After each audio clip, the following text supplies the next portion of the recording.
Hello, guys. I never thought buying my dream house would lead me to one of the most satisfying revenge stories of my life. It started simple, a fixer-upper house in the middle of my country's capital city. But what I didn't know was that my next-door neighbor had been stealing water from me for years. And when I found out, I decided to teach him a lesson he'd never forget. Speech balloon. If you've ever had that one neighbor who thinks everything around them belongs to them, hit that like button right now. And if you believe in karma, make sure to subscribe, because what you're about to hear is one of the most satisfying acts of payback ever. Derelict house. When I bought the house, it seemed like the perfect deal. The previous owners, old family friends, had moved abroad 3 years ago. They needed cash fast, so I got it cheap. But when I moved in, I realized cheap came with a price. The place was unfinished, dusty, and barely secure. The main door was locked with a simple padlock, not even a proper latch. The first day I moved in, I noticed something strange.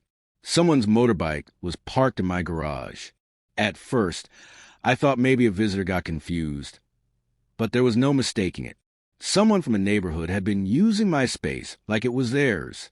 So I dragged the bike out, parked on the street, and got a gate installed the same day. A few hours later, bang, bang, bang. A furious man stood outside my new gate, hammering on it like he owned the place. I watched through the window.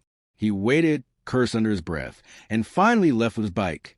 That was my first warning that this neighborhood wasn't exactly friendly territory.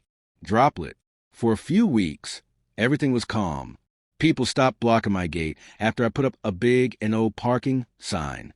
Life was settling in until one day, while showering, I noticed something odd. The water pressure dropped suddenly, and at the exact same moment, I heard the neighbor's water pump kick on next door. Coincidence? Maybe, but then it happened again. Every time his pump turned on, my water pressure died.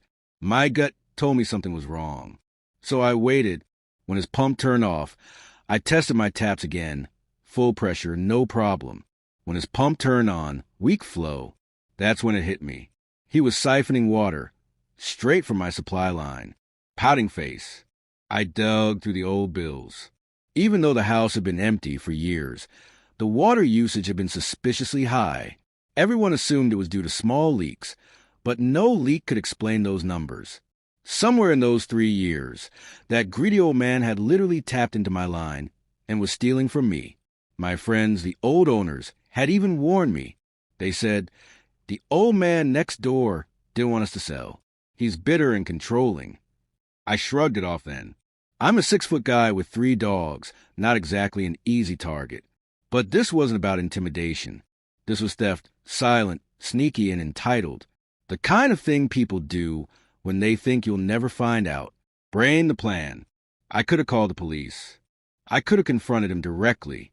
But where's the satisfaction in that? He'd probably deny everything. Maybe even make it look like I was the bad guy. No, I wanted him to feel the consequences of his own actions. Quietly, perfectly, and legally.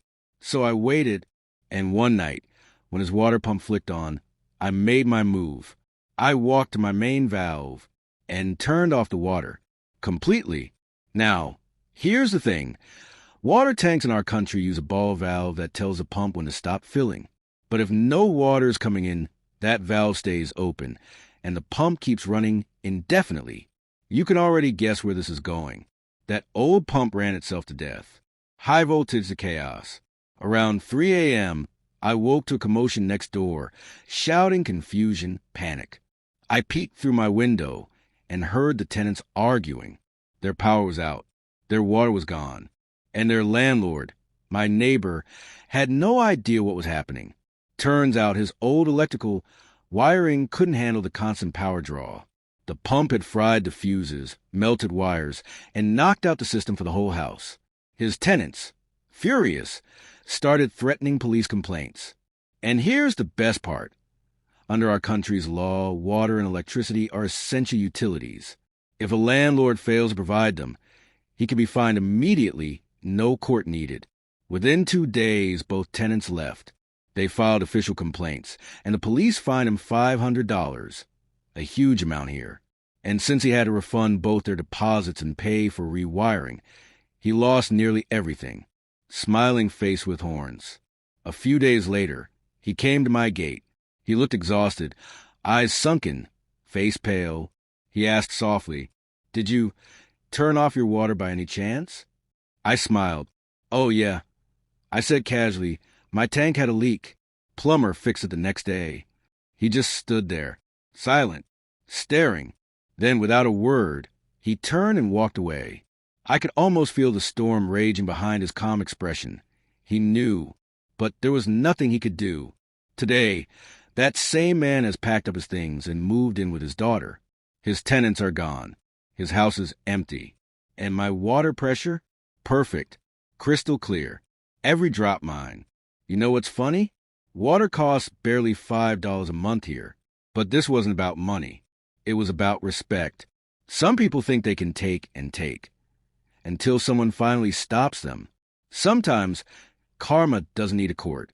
Sometimes it just needs a main water valve and a little patience. If you enjoyed that story, smash that like button right now. Tell me in the comments, have you ever had a neighbor like this? And of course, don't forget to subscribe for more real-life revenge stories, moral tales, and satisfying justice moments every single week.